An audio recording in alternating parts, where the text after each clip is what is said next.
The Nimble with Numbers team presents Chalk Blocked with Bo Big Time McBrayer. I gotta know what a $5 shake tastes like. That's hot. That's hot. I want winners, folks. You don't know diddly. And his partner, Scott Stag Simpson. Do you know who I am? Trying to put Tiger Bomb on this jungle's nuts. That's cute. I remember when I had my first beer. I gotta catch a glimpse of these warlocks. Let's make a move. Let's make a move. Let's make a move. Hey, you guys, welcome back to Chalk Blocked, the world's sexiest DFS show for now. I, of course, am Bo McBrayer, the king of spice, and next to me, as always, Scotty Stack Simpson, who is fleeing from some broad named Ophelia. He was on the beautiful Atlantic coast where nothing ever happens, and he was forced to flee from Ophelia back to the Beltway, back to his humble abode. And I mean, I didn't exactly flee from Las Vegas last weekend, but Scott, who's Ophelia and why are you so afraid of her? So here's the honest to God truth. There was a tropical storm warning issued for the portion of North Carolina that I was enjoying some time together. What's up, Mr. Dave in the house? Looking good as always. Yeah, what's up, brother? So I was afraid that there might be some flooding, particularly Sunday morning, just because Sunday morning was my time. I was going to get up at 5 a.m. and just knuckleball at home in time to watch football. I couldn't take any chances. I wasn't going to drive today during the hurricane. So I said, you know what? Fuck it. I'm going home early. All they did was fight in the beach house. They didn't go out and get on the beach because they couldn't. Red flags are up. You little walk and talk, whatever, but not beach day. Just a bunch of little tiny munchkins fighting and screaming and yelling. I don't want to be a part of that. I'm going to be at home placing bets, making wagers, studying the NFL Must lines. Be nice. Oh Must my be gosh. nice. Heaven away from all the craziness. And I got to be with my dog today, Winter, out in the rain. She's making me hurricane it up. So, yeah, I mean, and I get to be with you, Bo. I came home, honestly, just to talk some fucking DFS football with you because this is what I live for. And I even made a video on the bridge talking to Scott Hansen saying I'm abandoning my family for 7 hours of hurricane family football. So, I'm excited. This is going to be a good weekend. Yeah, we've had beautiful weather here in NorCal. I just got back from Las Vegas on Monday. That was great. That's why there was no show last week. You can blame me. I couldn't even play DFS last week because in the state of Nevada, that's the only thing that you cannot do is play DFS. DraftKings, FanDuel, they are persona non grata there in the state of Nevada. I don't care. I had a nice little nest egg of account balance in my MGM Nevada app. When I crossed the border, I checked my app, location services turned on, the money's sitting there waiting for me. And by the time I settled down on my brother-in-law's couch in sunny Las Vegas, I had placed about 5 bets and all of them lost. It was great. It was awesome. Florida State sucked.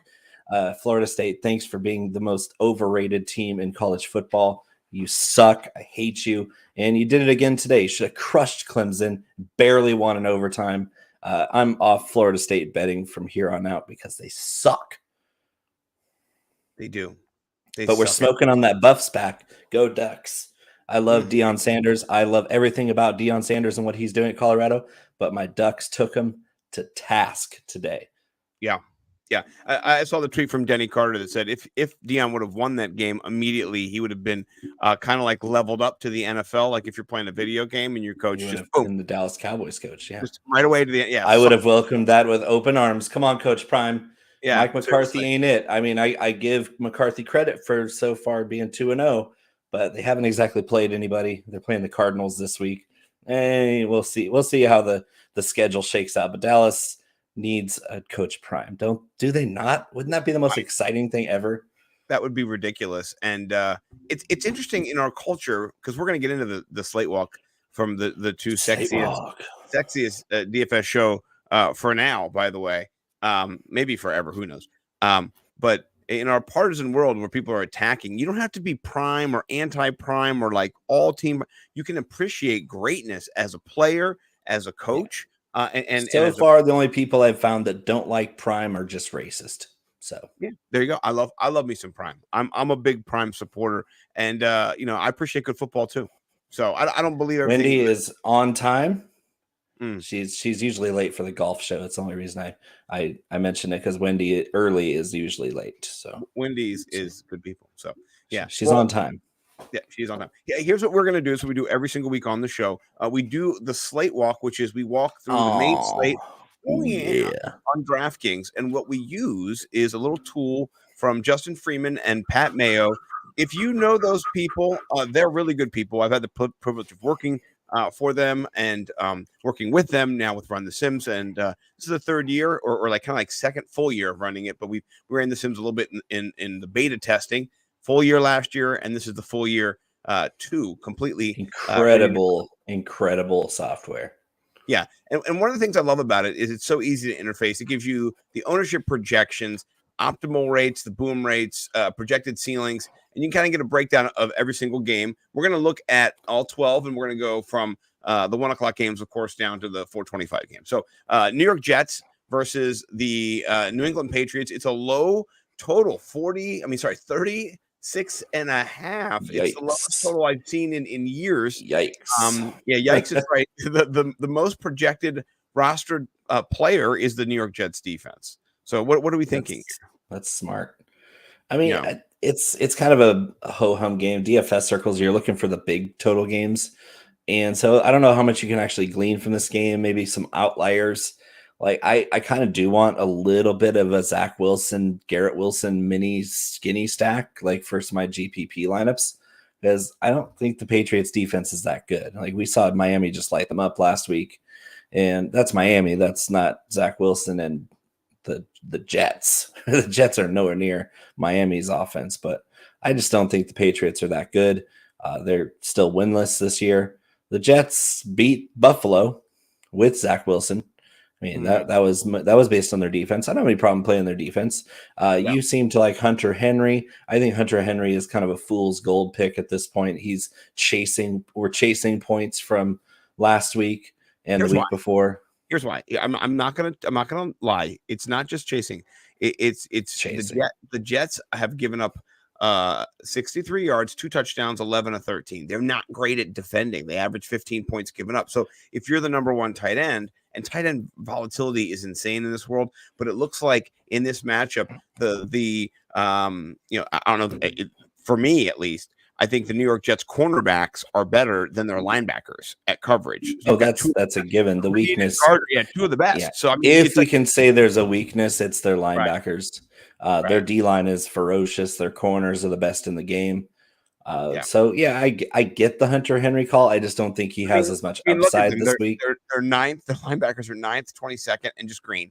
So it's not like it's that much of an upgrade because their whole defense is pretty. And that's kind of what I'm getting at. Is Hunter Henry is a floor play, and last time I checked, floor plays aren't going to win us any money.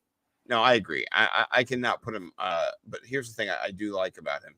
And 4,100 is kind of overpriced, if we're being honest. Well, you could dip down, and we'll talk about Kyle Pitts, your boy. But 1%, that's what I like. It's just a variant. If he catches really 2 touchdowns, if he's more than 1%, I'm not playing any of him. But the fact that he's only 1% just means there's not a lot of people on him. And don't be surprised if we have a Breece Hall bounce back. He was very upset that he only got 4 carries against Dallas. That was kind of game script dependent because Dallas is putting it on him pretty early. And Breece Hall got a couple carries, and then the game was out of hand, and he's not their receiving back. They even brought in Michael Carter for that.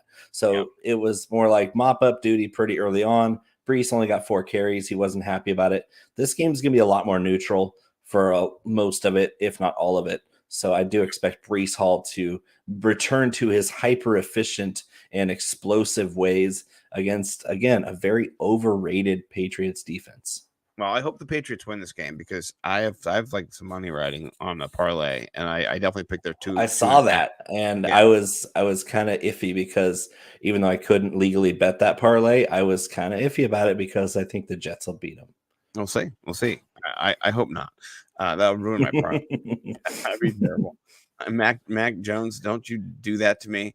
Can we move on? This game is a really big bummer. Oh, it is. Well, let's go to a game that should be funner. Rhymes with bummer. Yes. Yeah, and Josh Allen only 4% rostered. What do you think Woo, about? woo, woo. Sound the upset alarm here. The Commanders are going to beat the Buffalo Bills. Holy And schmoly. Sam Howell is going to score more fantasy points than Josh Allen. Okay, so that's wild. We have to make sure I'm going to put that's straight from the Hot Takes article, and I'm still fully on board with it. There's no way in hell Washington should be a 6-point home dog in this one after what we saw Buffalo for week 1 lose to Zach Wilson. Week 2, they got a cupcake at a home matchup against the Raiders. The Raiders. Jimmy Who cares? Garoppolo. That's all you need Jimmy to know. G was awful. Sam Howell is a big boy quarterback. He is making all the plays, all the throws. He's more mobile than you give him credit for. He is short Josh Allen, and short Josh Allen's going to outscore tall Josh Allen in this game. So then you have to like some wide receivers here. Oh, I love them. Are you leaning Dotson at his price over McLaurin? They're only $700 apart. They're not that. Or are you dipping down into the Curtis Samuel 3,700? Or I mean, how are you playing? No. Yeah, we're sticking with the top 2 guys there. I'll have a pretty even mix. So last week, it was surprising to see that against Denver, Patrick Surtain covered Jahan Dotson and not Terry McLaurin for the vast majority of that game. And that left Terry McLaurin against the other guy. I can't remember his name, but he is atrocious. And he got absolutely barbecued. Yeah, Denver Broncos. The name's on the tip of my tongue. Mathis is who it is. Yeah, it's Mathis. Damari Mathis. I was looking at against. So I was expecting McLaurin to get the Patrick Surtain, but Surtain was on Jahan Dotson, and guess who got the barbecue treatment against McLaurin on that long touchdown? That was Damari Mathis. Yeah, Mathis. And so there's no 1 versus 2 disparity here. The Buffalo Bills corners are solid. Their safeties are solid. So I don't think we can favor one over the other this week like we could last week, even though I chose wrong last week. I had more Dotson because I thought Surtain was going to be on McLaurin. Yeah. Trey White, beast. I mean, yeah, he's 4.44. You like that 4.47. That's good speed to keep up with the speedster there. Linford's a great physical corner, and their safeties are so good that Poyer is kind of a slow start this year, but Micah Hyde is an absolute animal. He's a beast. Yeah. No, I'm with you on that. So if you want to build a stack here, are you doing a 1? And are you running 1? I'm doing a 1-1. I'm going to run the Commanders defense because if we look at defenses this week, the most chalky defense is Buffalo for some reason. And right below them an optimal rate. So Buffalo is the number 1 optimal defense, and they're chalky. Right below them at number 2 is Washington's defense, and they're less than half of the ownership. So I'm taking the Commanders defense, and I might even throw a little B-Rob. I'm going to be playing a couple running backs this week on this slate that I don't like playing very often. One of them is Brian Robinson. If there's Buffalo's has a weak spot on defense, it's stopping the run and getting after the passer. And Brian Robinson's been on the field for passing downs, not Antonio Gibson. For whatever reason, Eric Bieniemy is along the same lines as every other OC that the Washington Commanders have had, where they absolutely despise a guy that's big and fast and can catch like Antonio Gibson. They don't put him on the field. He doesn't get enough snaps. He doesn't get enough touches. And Brian Robinson's been the starter and the lead back and the alpha, the omega. And I have to respect that, especially in a game where I do think Washington's going to try to control the clock and the field position and keep Josh Allen off the field. He's only 4% rostered, and he's under 6K. That's nice. Yeah, that's very nice. Very interesting. Are your eyes open? You need to be woke about this. You know what? I don't want to get canceled. So go broke, go woke. I got to be careful. I'm treading real lightly here, copyright. But at the same time, if I love Buffalo, I love James Cook. Yeah. Adore James Cook. James Cook is on fire. Yeah. Buffalo 16%. Basically, everyone's saying Washington is a fraud. That's what they're saying. Oh, it's not close to being true. Yeah. Washington's a good team, and their defense is opportunistic. Yeah, and listen, and I think Allen's going to play, questionable, Oh but yeah, we'll see. yeah, Yeah. definitely. So then you have the There's full they'd have full to line scrape there. him off the field. Yeah, the full line there, and you saw Chase Young not returning to form, first year form, but got out of the pocket, chased down quarterback last week and sacked him trying to get out of the pocket. So you like And seeing how that. good has Emmanuel Forbes been? The rookie out Yeah, of Mississippi State. He's yeah. he's got that recovery speed, and And so you're not going to St. be able to beat Jude, him down the field. Yeah, didn't St. Jude break that pass up too? He's normally the yeah. guy you pick on. He's been a And Cortland Sutton found out. Cameron Yeah. Curl's been great. This secondary is pretty tough. Their pass rush has been there. I think they're top 10 in every pass rush metric. They forced a lot of turnovers. I think they're fourth in takeaways this year. But Buffalo's just done nothing but turn the ball over this whole season so far Right. through 2 games. Even against Las Vegas, they turned it over early and got away with it because the Raiders are abysmal. But give me all the Washington and a little bit of Buffalo to run it back. Like, I'm not afraid of going dueling banjos in this one with Right. James Cook and B-Rob, and then with the Commanders defense, because I think that if I'm right about the game script here and Washington gets out to a lead and runs the clock down and controls everything, then I have to play the Commanders defense. And then we're looking at James Cook as the receiving back. It's going to get a lot of little dump offs to convert on third down. I will say this too: the expected weather tomorrow here in Washington is 100% raining, just raining. Yeah. I drove through the hurricane that we were making kind of light of in the beginning of the show, and it was wet, just wet and sideways rain. Nothing that's going to impact the football game. It's moist. Yeah, it's really wet, and moist. But the ball will be lubed up, and so it's it'll gonna be slicker than a greased pig. Oh, it's gonna be great! I can't wait to watch Greased the pig highlight. skin. Yeah, you're gonna get a lot of breaking news from our boy Scott Hansen, the patron saint of our show, who we love. And if he ever does come on the show, we might just drop dead. But out of excitement because we love him so much. But I did build a few specs here. Yeah. Okay. Let's get into a game I think that's a little bit more exciting. And we both been. Oh, I love this game. I love this game. This is a sneaky game stack of the week. We're truthers here, and it's not just because they're rookies and other people haven't been on them.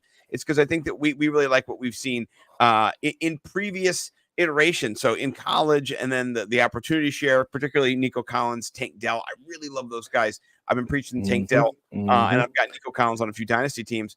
And how many people are talking ill of CJ Stroud before the season started? Oh, a lot. He's not athletic like Richardson. No, he's not. Oh, he's not as smart as Bryce Young. No, he's not. But guess what? He's a professional quarterback, and he's got better receivers than Bryce Young by a mile. Nico Collins and Tank Dell are way, way better than anything that's on Carolina. Yeah. And then Anthony Richardson, he's awesome as a running quarterback, and he's making some big boy plays already. But he's got a concussion. He's missing this week, and it's going to be Minshew mania for when we get to that game. But CJ Stroud's for real. Like, they need to put some respect on that kid's name because he put up 22 points last week. He threw the ball 40 times. This is a team that has not been running the football like we thought they would with Damian Pierce. It's going to be air it out, and I think the Jags are going to give it up. They're going to give up some passing yards. So I'm sneaky game stacking this one. I love some Calvin Ridley and Christian Kirk. I love some ETN, but I also love some Nico and I love some Tank. Yeah. Here's what I love. Through a couple games here on small sample size, but 91 attempts. Fourth in the league for CJ Stroud. I mean, it's indicative of a team that's He's losing. the same number as Brock Purdy in one extra game. Right. Brock Purdy's played another game. I love that. So I mean, I don't think that any of these teams, Daniel Jones too, he's played a whole extra game. So you're looking at Mac Jones, really, Stafford, and then main CJ stat Stroud. There though, 91 pass attempts and not a single interception. He only has 2 TDs as well. One was called back. Tank Dell could have 2 TDs right now. One of them was called back. So with that being said, let's build some lineups. The first lineup of the week that I built, well, not lineup, but a little stack here was with CJ Stroud. So I'm okay building with both.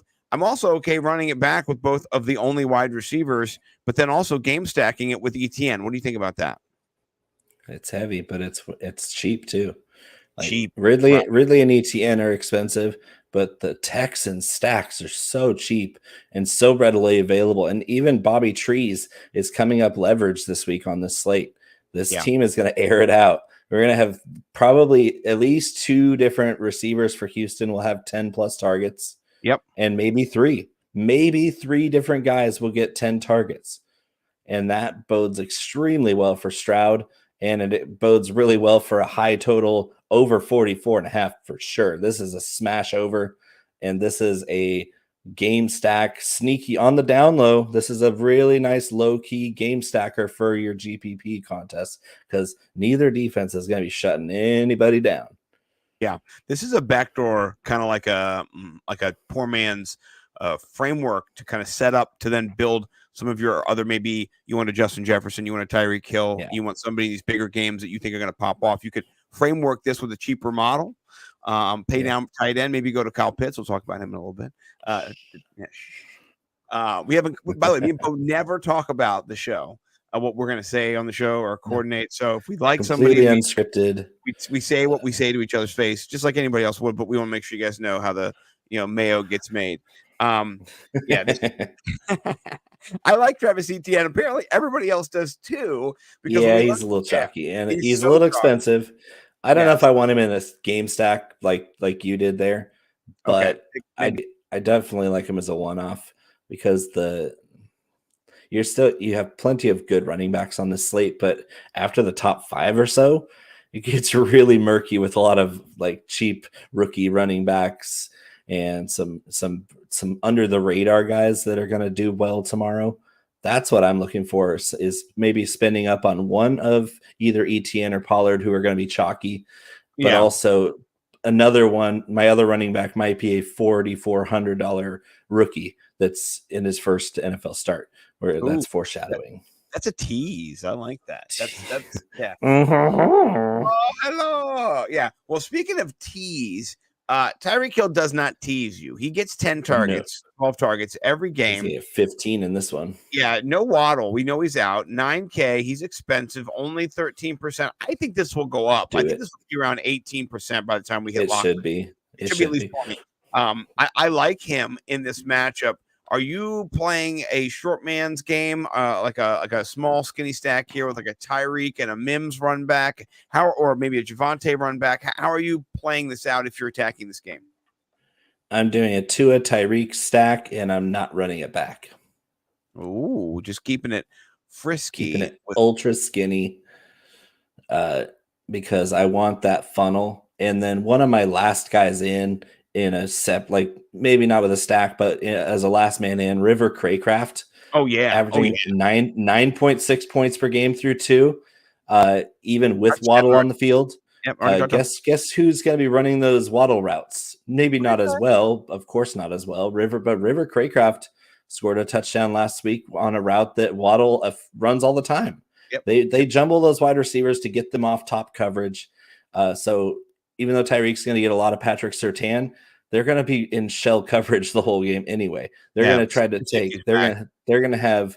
They're going to hide Damari Mathis from Tyreek Hill if it costs them the whole everything else. Right, and so, you can run him down one side of the field, and then River Craycraft against Damari Mathis is your smash spot of the week for $3,400.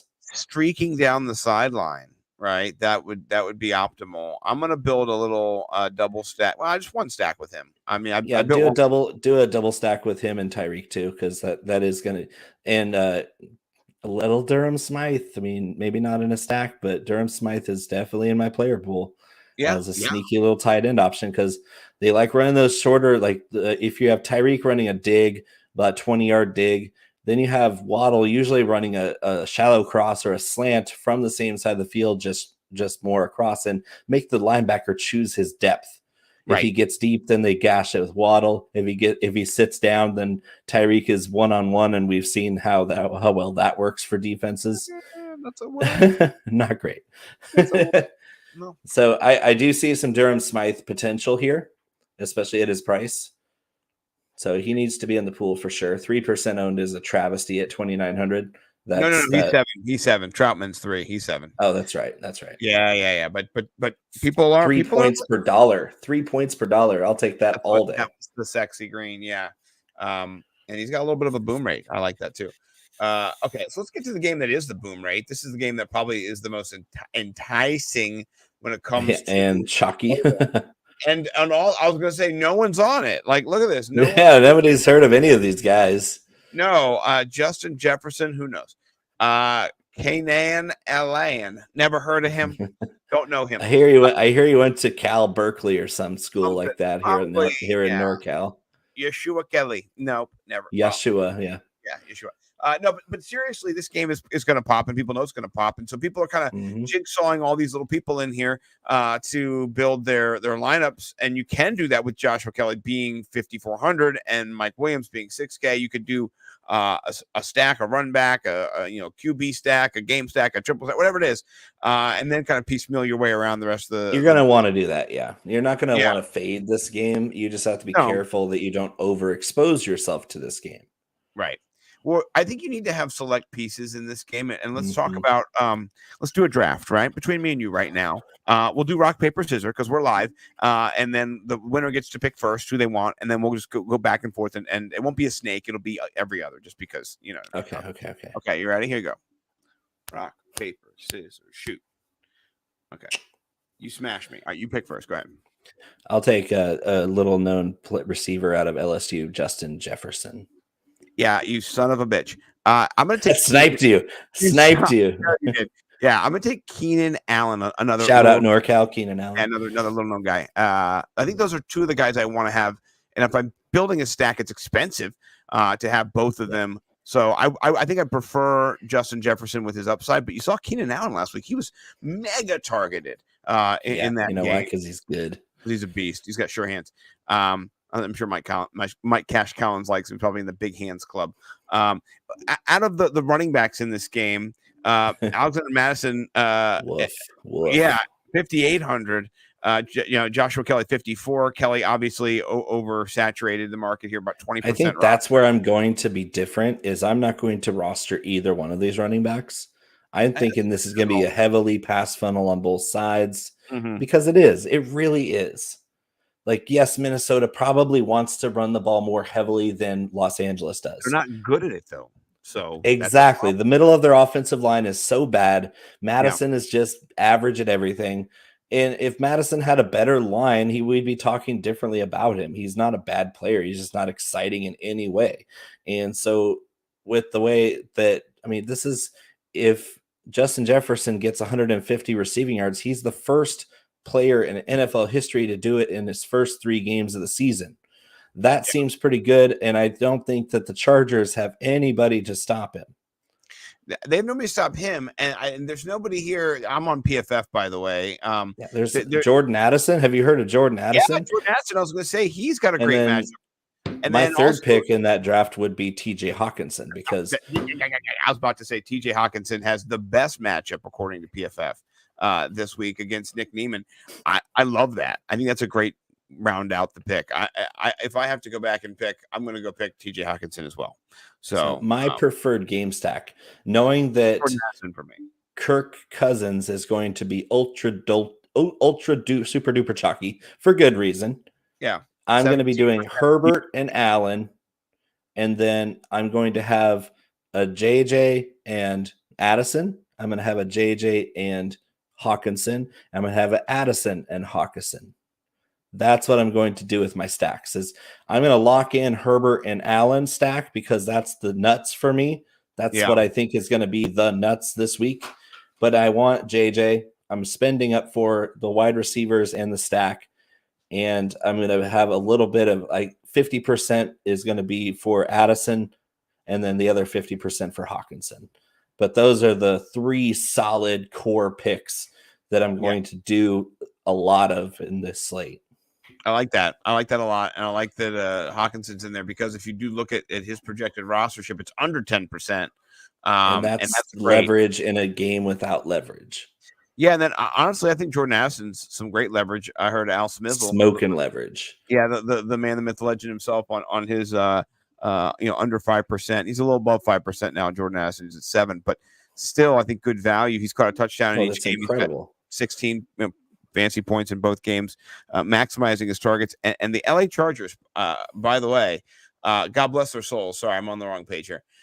They are god awful. They're the worst against wide receivers. 57 fantasy points. Look at the yards, 565. It's been a murderer's row for the first 3 weeks. They're facing a team that has been throwing the ball very well the first two games. Very efficiently. So this is going to be Kirk Cousins is growing on me. I know it's been years. We've been. It's the Coles cash. The dude has the dad flair. It's the chains. No, for me, it's the dad flair and the unapologetic dad swag, and that it's a real thing. And he just has it. He knows he has it, and he's all shucks about it. That's Kirk Cousins.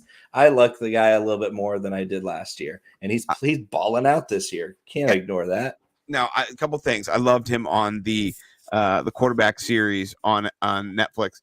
That helped me a lot. Which I was featured on, by the way. I think the 5th episode, end of the episode when check it out. SEO Netflix. Your boy Scotty Too Hottie. But I loved it also when he lost the playoff game and he saw us in the bath at the end and he's like, "Did we win, Dad?" He's like, "No, we lost." He was just like, "Oh," he looked like he was gonna die, right in front of his son. Well, I mean, he's a competitor. It eats out of his heart the whole off season. The whole time you're going through that. It's just miserable. There's nothing that's going to cheer you up. Poor guy.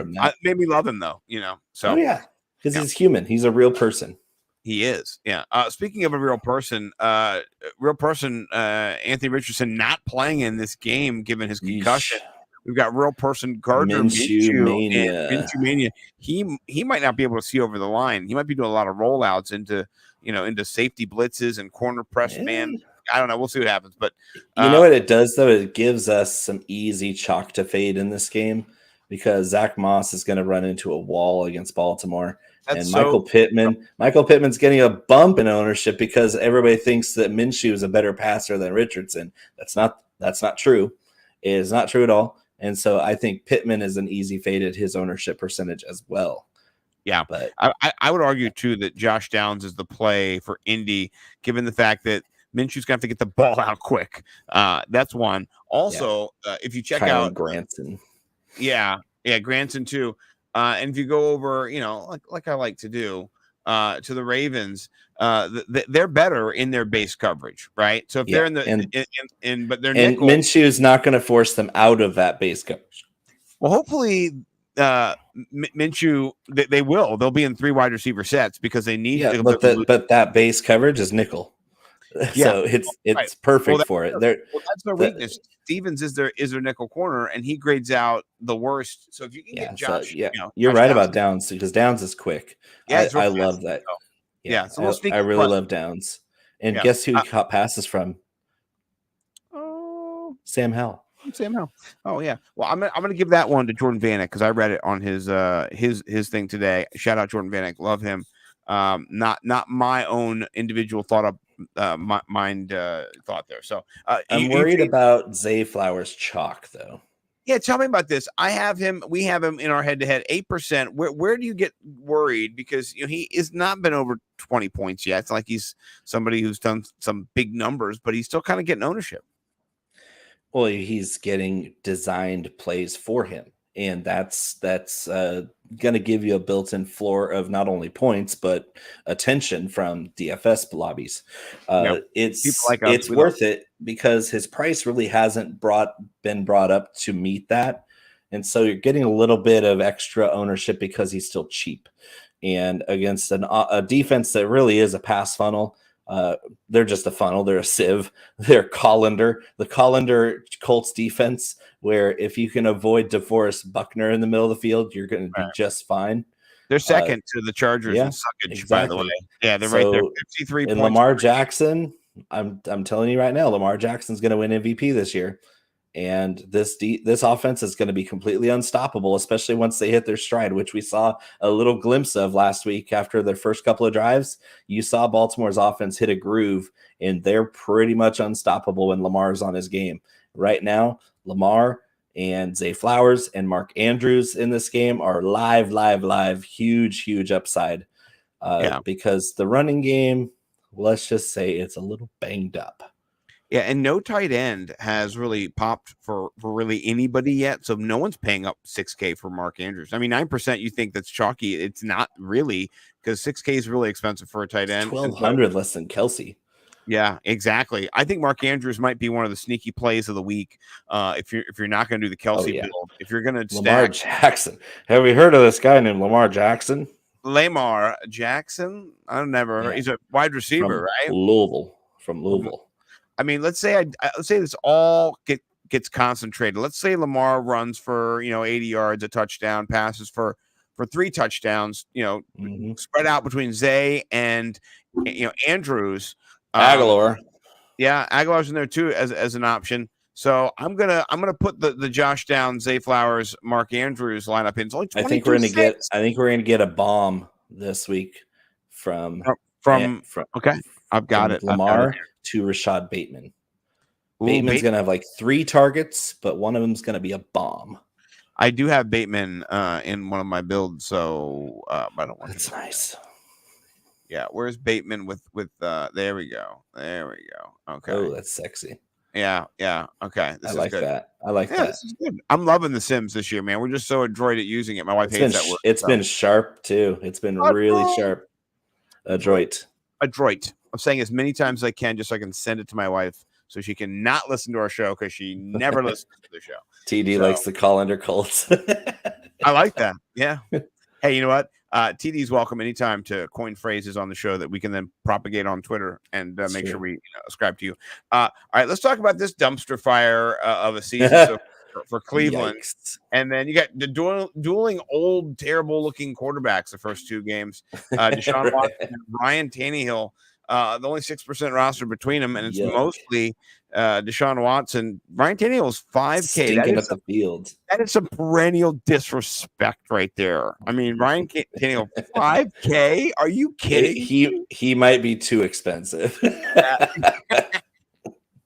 I did take the under in this game, so I do want that bet to come through. And 39.5 is a little too much. I think this should be with the Jets and Patriots game at 36. Me too. This just screamed to me opportunity. So I wrote a little paragraph about Deshaun Watson. Please read. I'd like you to read it.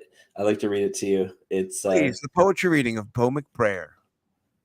So I went, and the caption for the Browns storyline is Cleveland's season is coming up brown.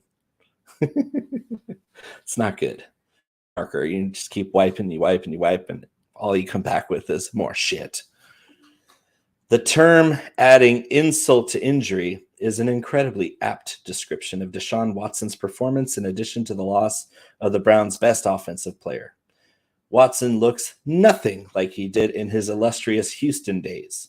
Every throw has been late, and most have been well off target. Not for a lack of receiving talent, the embattled quarterback is letting the team down with how far he has underperformed his record contract so far. Now the team must traverse the rugged AFC with the new again Kareem Hunt back in the fray. I envision Hunt assuming his previous 40% role, with Ford slotting into Chubb's more valuable and leveraged responsibilities as the lead back. This gives both enough looks to be fantasy relevant and less frustrating than some are making it out to be. Cleveland needs a strong running game to pair with the tough defense they've shown so far. Here's the sentence that sets it off. Lord knows they can't count on Watson to shoulder any real responsibility. None. Because that's one thing that we've seen on the field and off the field from Deshaun Watson since all of this went down. It's that this guy refuses to take responsibility for anything. I will just say this. Being the leader of a football team, so far you have failed miserably. Yeah. He looks stiff. He looks like he needs a massage. He's late. Yeah, that's all I can say.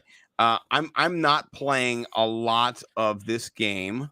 Are you interested though in any Traylon Burks down at 43. He's in. I mean, no thanks. I will take some Elijah Moore because he has been earning targets. They've been bad, very inaccurate targets, but we can't pretend that Tennessee's secondary is any good.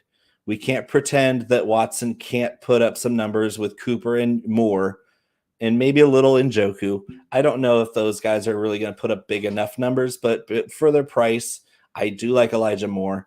I do like Amari Cooper because this secondary is not good. Yeah, the best part of Cleveland is their D line, and so I was talking about Tennessee. I know I'm Tennessee's defense. Yeah. Oh, you're talking about. Oh Tennessee. yeah. Okay. I'm getting confused. But yes, the D line and Grant Delpit. Yeah, Delpit is a monster. So part of the issue though too, JOK manimal. Yeah, you have bad corners, but you can't get. My brain is like, oh, you cannot call Ward. Ward is not a bad corner. No. He's had some tough matchups this year already, and he's still pretty decent. Yeah. So this defense is playing really well.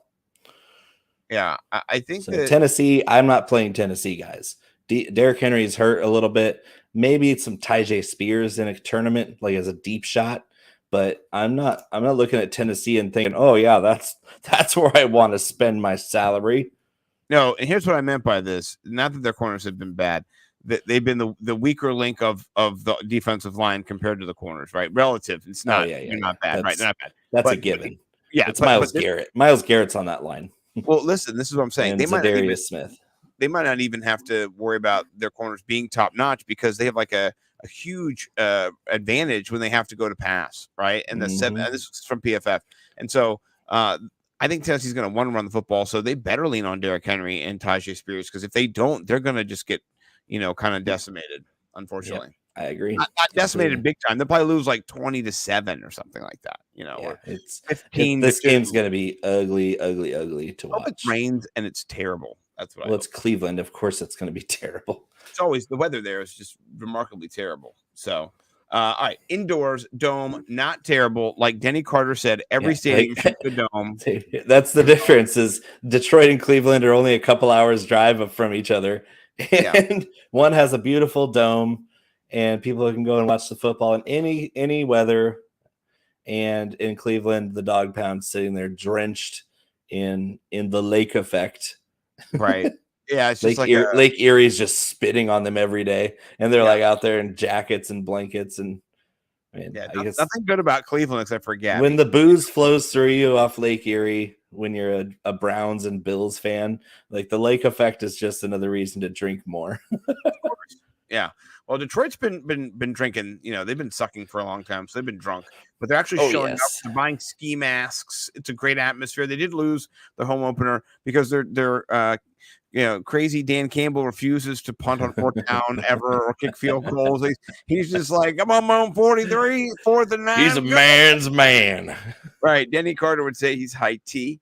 He's the highest T. Have you heard the little story about him putting a picture of his opponent, the opponent's coach, on his bed frame when him and Mrs. Campbell are getting intimate? He says, if I can finish in your face, then I can beat you. That's hilarious. That's crazy. What a nutball. Do you imagine oh honey, oh baby, and it's Bill Belichick staring at you? You just imagine him being just like, he just be like, I'm on. So Arthur Smith is on his bed frame this week. That's scary. Creepy stash, his fake sharp smugness. You can't on a 2-0 football team. Nobody knows how the Falcons are 2-0 except for they have this guy named Bijan Robinson.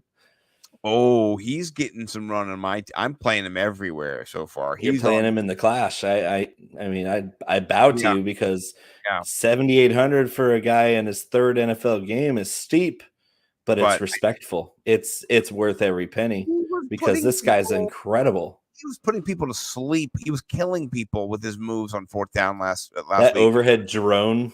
Slow-mo of him juking out 3 Packers.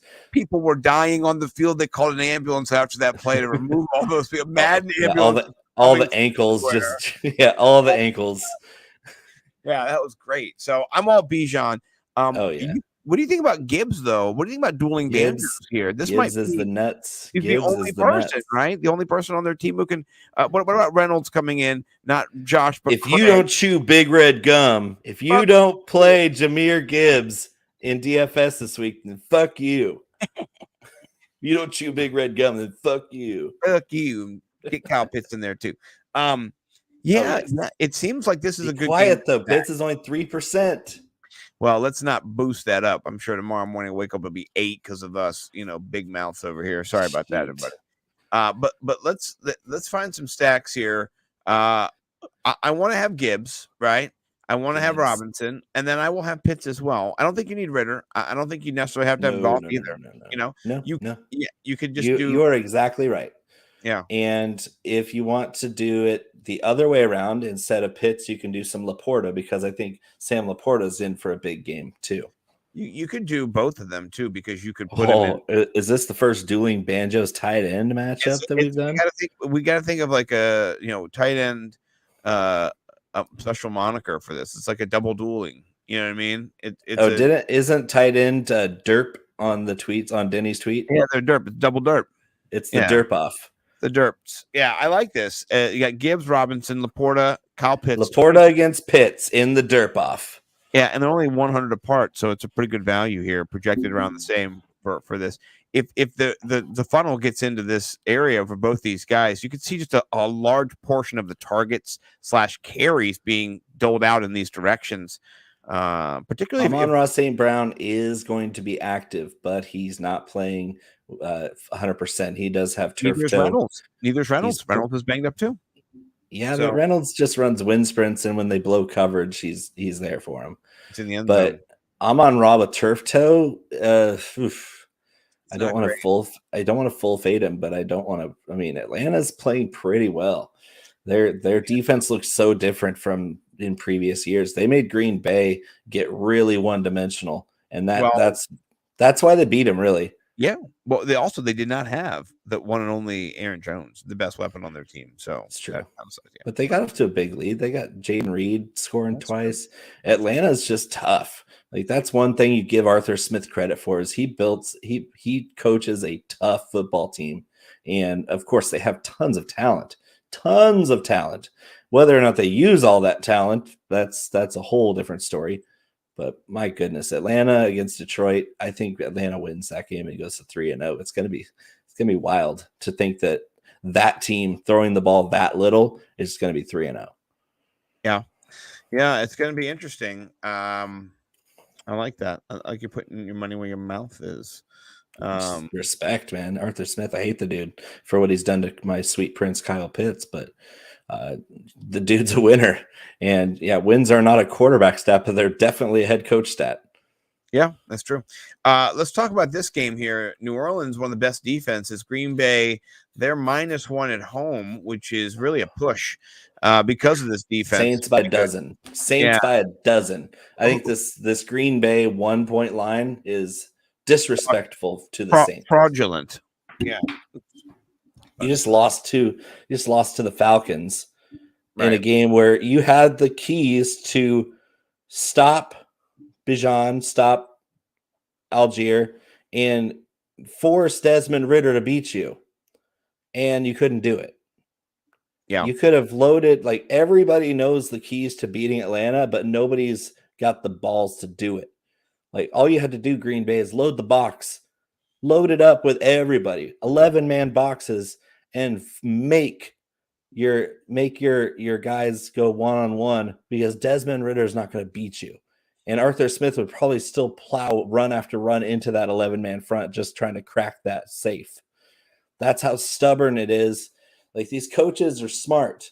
They have great plans, but they're so stubborn. They got such big egos that they will not do the obvious thing to win if it makes them, like, the galaxy brain themselves out of doing the right thing. Well, I've got a galaxy brain for you. With the running back situation kind of being where it is, we've got Kendre Miller coming in. There's my guy. Let's go. What about though a Taysom Hill at 3,300? No, He no, led them in rushing last week with 75 yards. I mean, no.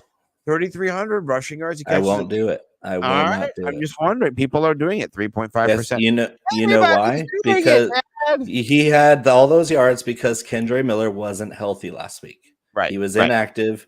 Jamal went down early with the hamstring, and Tony Jones sucks.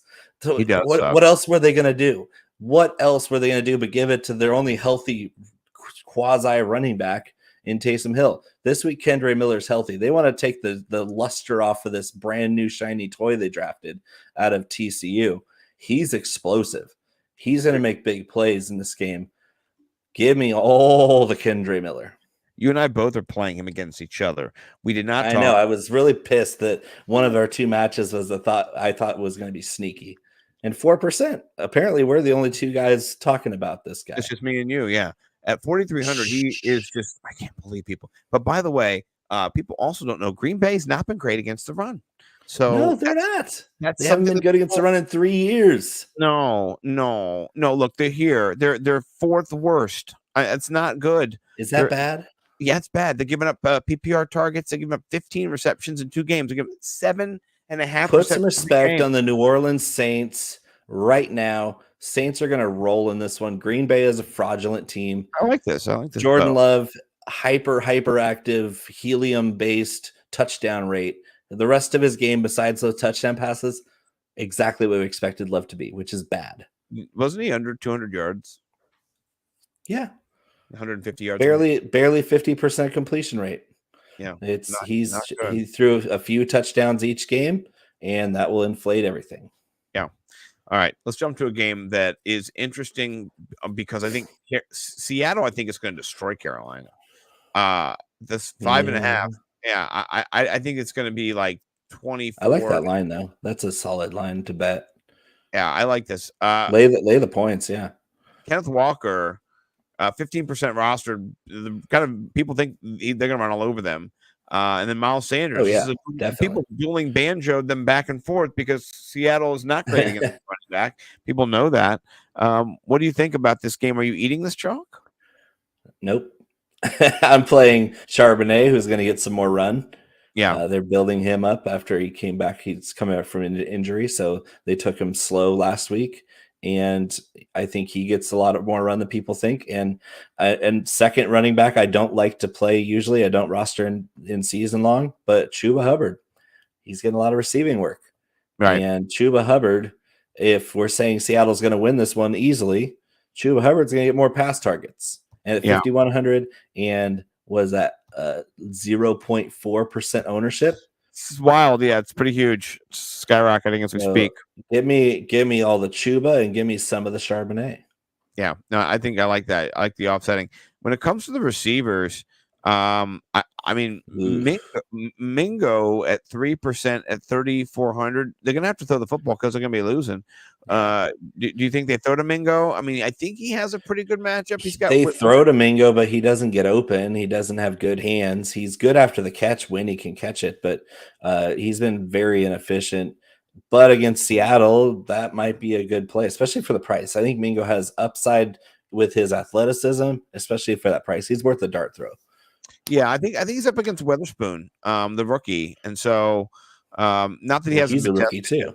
Yeah, so it's 2 rookies. It would be and Witherspoon so far he's been okay. He's not I think Witherspoon is worlds better than Jonathan Mingo. Yeah, me too. So I just dipsticking there, as the kids say. Witherspoon was 1A, 1B with Christian Gonzalez at cornerback this year. Top 5 pedigree. They both went top 10, I think. Gonzalez might have fallen outside top 10, but they're both so good. I'm going to lead the witness here. DK Metcalf is playing, but we've seen DK go Sore out ribs at times, right? And he's a physical guy. He plays a physical game.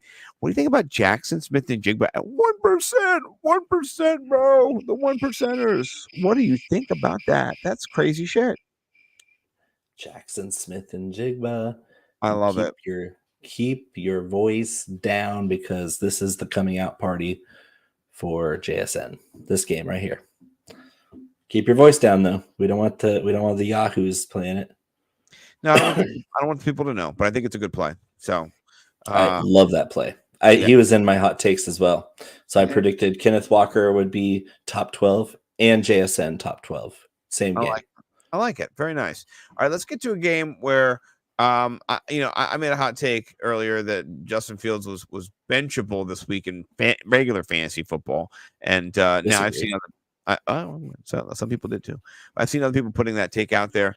I want to hear what you think. Is Fields going to bounce back this week? And are you paying up at 7,100, or why not just pay up for 8,300 and go to Mahomes? Honestly, so will he bounce back? Yes. Will it matter? No. He's still going to make some bonehead plays that are going to be all anybody thinks about. But I think Chiefs are going to win this so handily and so early on that we're going to see a lot of mop up points from Fields.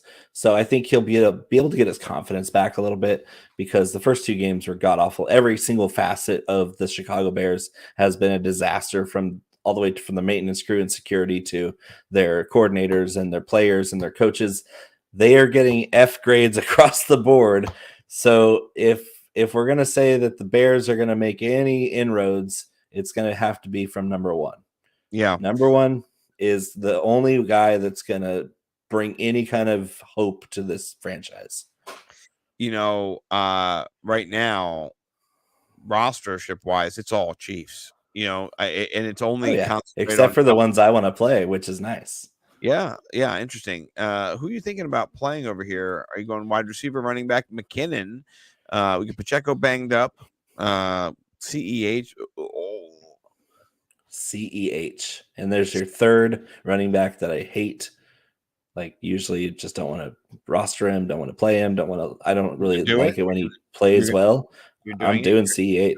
Oh my god. Because Pacheco's hamstring is turning him from a C+ player into a D+ player. Like, he's not good when he's healthy, and then he's even worse when he's got a bad hammy. He almost always never breaks. Jerick McKinnon would be better if I thought this was going to be a closer game, or the Chiefs might be having to come from behind. You love McKinnon with that negative game script, but positive game script, this is all CEH. Right. He can dance in the around just like they're going to be up. Who do you think they're going to have eat all those carries in the third and fourth quarters if they're up by 20? I hope so. But I also hope that I'm more heavily invested in Kelsey and Mahomes than I am in. Yeah. Kelsey, Mahomes. Don't overthink it. If this stack is on the main slate, they don't do a lot of main slates because they're in prime time all the time. But main slate, especially when they're both pretty reasonably priced, honestly, 83 and 72. Yeah. I mean, Mahomes is the most expensive quarterback, but and Kelsey's the most expensive tight end, but still it's reasonable. I actually like Lamar and the Andrews stack a little bit better because of value, but I think they're both good stacks to roll into it. So yeah, and the Bears can't stop the runs, and they can't stop the pass, and they can't get first downs. They can't stop turning the ball over. So I don't have much faith that it's going to be close score-wise, but I do think that the Bears are going to score some points, and that's going to come probably later in the game when the Chiefs stop blitzing, when they don't have to blitz anymore, because I think the blitz that comes from Spagnuolo's defense is going to be a little overwhelming for Fields back there with an absolute moron of an offensive coordinator. Who is this Luke Getsy guy, and how does he fail upward like so quickly? Like, this is ridiculous. Yeah, I still can't believe that the line isn't bigger than it is. Like, it should be higher, in my opinion. So, we'll see. I'm hitting the Chiefs. The Chiefs lay all the points for the Chiefs. Even buy some more to buy it to 13.5, because two touchdowns is 2 touchdowns, and that's going to be well beyond that. Yeah, no, for sure. Okay. Last game, we'll get you out of here on the slate and build some slates, build some lineups. Same spread. Yeah. Even more of a heavy spread with the juice, the home juice being in there. Yeah. This is an interesting game here. How about them Cowboys? They look good, man. They look real good. Well, I mean, they play in Zach Wilson and let's get in Danny Dimes. And what they did to the Giants and the Jets was it was a little bit excessive. they I think they're a good team, for sure. Oh, they're a good team. But we don't know how good they are because, I mean, their first 3 games, really, if we count this one, pretty easy on the strength of schedule meter. Right. Honestly. It is. And this game too, it looks like another route. And for me, CD Lamb is underpriced. He should be 81. The only reason he isn't is because he didn't catch a touchdown yet. And as soon as he does catch a touchdown, he will be 81 next week. So I'm going to be getting as much CD Lamb as I can this week. I'm playing him against you, stacked up with Dak. I think Dak is got a nice little $6,600 price. 2% Dak. 2% Dak right now. Yeah, it's pretty. Get it while you can. Get it while it's hot. Pretty nasty there, honestly. If you're trying get it to while it's hot. Did they think that the Cowboys are only going to score a couple of touchdowns in this game? What's going on here? I don't know. It's crazy to me. Who do they think's going to score? Pollard? Like Pollard could score 2 touchdowns here very easily, but he's going to score all the touchdowns? No. Dak's going to throw 2 or 3. And who else but to CD Lamb for the first time this season, and probably to Jake Ferguson. I like that. I'll put that in there as well. Because Ferguson has that Dalton Schultz role where he just kind of plods around and turns and sits down in weak spots and zones and just catches it and falls down. And sometimes that's in the end zone, like last week. Yeah. Pollard at 20% is excessive. Yeah. The chalkiest of the chalk. However, it's a running back, so you don't really have to worry about chalk. No. If you think he's the nuts, then you play him even at 8,000. Yeah, I'm okay with it. I will not be 100% Pollard or 50%. No. 25 not at 8,000. No, I like Bijan 79 better, honestly, in this because I would say so. That's accurate. Yeah, just a little bit better in this. That's all. Because the higher total, it's 43 in this game. In their game, they're at 45. And I think Bijan could run for 2 touchdowns. He could catch 5 passes for 80 yards. Exactly. Yeah, whatever. He's got more passes than any other running back. Yeah, he's new Austin Eckler. So, Ferguson now. Ferguson's sneaky. I do like that. And then Arizona's DST at 9%. You are burning your money, people. You are just doing. That's not going to end. That's not going to end with many points. Let's just say that might cost you points. Yeah, that's the stupidest shit I've ever seen. I'm just going to tell you. Why is that? How is that even possible? They're 2,300, so people are just being like, "I'm punting it," but you punt it for $200 more, you actually get a good defense. Yeah, for $100 you can get the Commanders. So I know, and the Commanders aren't even chalky. No. The Bills are chalky of all teams. Stupid. Oh my gosh. People are dumb. So just stand up to the Cowboys defense and call it good.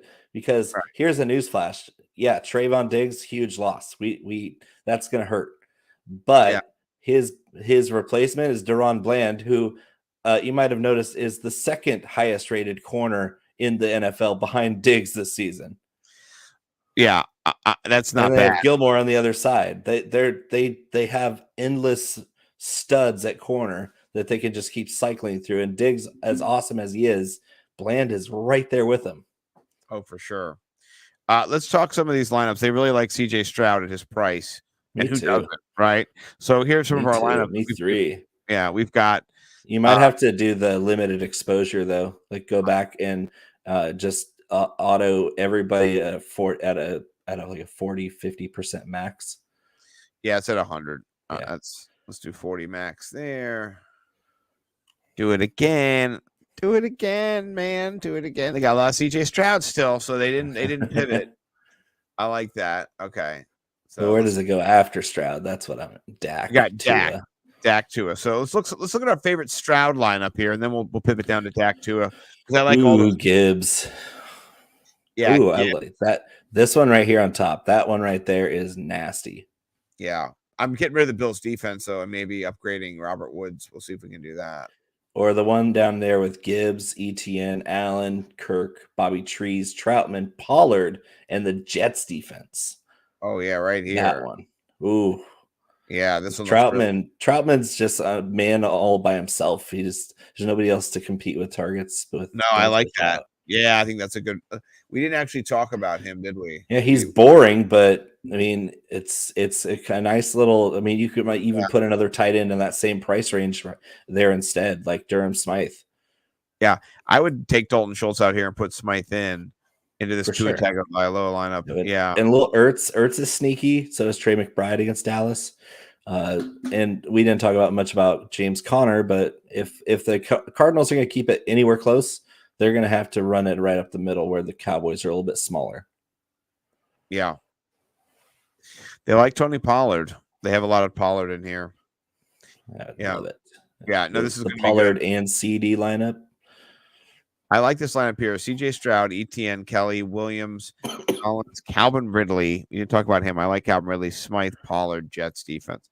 Yeah, man. It's 100%, 127%, projected ownership, but depends on the tournament you're in. For sure. Yeah. All right, we got one more thing to do. Yeah. Go ahead. Yeah, go the Clash. I was gonna say I don't want to be too tough on you, but you are down 2-0. I know, and my lineups have been riddled with injuries. So apparently, I'm the kiss of death picking teams because out of 2 lineups, 2 weeks, I think I've lost 5 players during gameplay to injuries. Yeah, so not boding well. Although Scott, 2 extremely good lineups that would have beaten anybody. So I can't really do anything but tip my cap and say, "Them's the breaks, kid." That's how it goes. Let's talk about your lineup, then we'll jump mine in here because we rookies. You got the rookie sensations. You got Roshan Johnson, Kendre Miller, Zay Flowers, and then Jake Ferguson down here. So you got 4 rookies, but then you bracket it. Not a rookie. Ferg's not a rookie. He's second year. I'm fine. Rookie like. I did have 7 rookies in my first iteration until I edited. I got Mahomes and Kelsey. I got JJ. I got Elijah, Zay. The rookie running backs that are going to get a lot of work this week. Roshan in mop-up duty. I think he might catch 10 balls in this Chiefs-Bears game. I'm starting him in my big money league because I've got Saquon out. You can see that game flow where they want to give this kid the ball late to get him some run. Yeah, just don't score too many touchdowns and close that spread too quickly and make me lose my big bet. But I like this. JJ is going to go off. This is the thing that scares me. What I did on my side is I came back and I have Joshua Kelly hoping to pivot off. That's risky. It is super risky. It's super risky. But didn't DeAndre Swift just resurrect his career last week against this Minnesota did not look good against the run. However, if we're comparing Joshua Kelly to DeAndre Swift, that's where you lose me. I agree. But I do think there's more opportunity. So and I have Miller in there too. I've got Zay Flowers, and my stack is Prescott and CeeDee Lamb. That worries me too because I think they're going to go off. I think they're going to go. And I love your Bijan and Nico Collins. Those 2 players I love. So I think of this, and I like Tennessee's Cleveland's terrible game to be. That's a good pick. Yeah, 3,300's right in that mid range where nobody's really looking for that. So it's nobody like if you play the Browns defense this week in DFS, just stand alone. It's probably going to be pretty leveraged and it's going to score double digits. Yeah. Rostership wise, if we go back and look and see what it actually is, it's 3%. Nothing. That's nothing. It's a great tournament defense. And Cowboys is only 3%. That should tell you everything you need to spend up on defense. If you're doing Tony Pollard, you might as well stack him with Cowboys D. That's just smart DFS play because you're getting the correlative stack and you're also getting the chalk busting of having a chalk Tony Pollard with a leveraged defense. Yeah, you guys still can run it back for touchdowns, and you got Micah Parsons. That might be the best running back defense stack on the board. Yeah. By the way, you see Micah Parsons go after somebody on Twitter today? Awesome. He went after Tyreek. Yeah. No, they were going after. He's been going after Tyreek all week. Yeah, all week they've been going after each other. So I had it saved, but I'm not fast enough. So what's the spread this week? Because last week I gave you 10. I'm not giving you 10 this week. I'll give you maybe with Justin Jefferson. I'll give you 6. No, I think it's going to be you're going to be the favorite. You've won 2 in a row. You're riding high. I'm going to say Simpson minus 3.5. Okay, and just remind people of Bo's team. He's got Roshan, Kendre Miller, Justin Jefferson, Elijah Moore, Kelsey, Ferguson, and Commanders. Those are differences. And Mahomes. Similarities that we've both got Miller and we both have Zay. So only 2 this week. Last week we had 2 as well. I'm excited. I am too, man. This is excellent. Please go follow Bo McBrayer if you don't already. Let me go to my home. Get to cashing. Yeah. You got to pull up. You got to pull up the sandwich that I made last night. It's not that far down. Oh no, it was sexy. There it is. Oh, see, I liked it. The Look, NorCal Club 69'd it right here. I didn't even get a retweet from you, man. What a world we live in. Oh, I know. I don't know what happened. I was just going fast as I could. When did you tweet this out? Was this yesterday? Last night. Oh yeah, that I was watching comedy specials yesterday, having a good old time. But please go follow Bo, Bo_ Big Time, And the then website is back up, bigtimeflavor.co. follow Chalk Blocked, and then also follow me, Nimble W Numbers. And when you go to me, go get into our tournament. Like seriously, get into this tournament right now. It's our Chalk Block tournament. Mike won it the first week, so you know. Yeah, I'm gonna throw it in the comments here. If you're in the chat, please jump in there, play with us.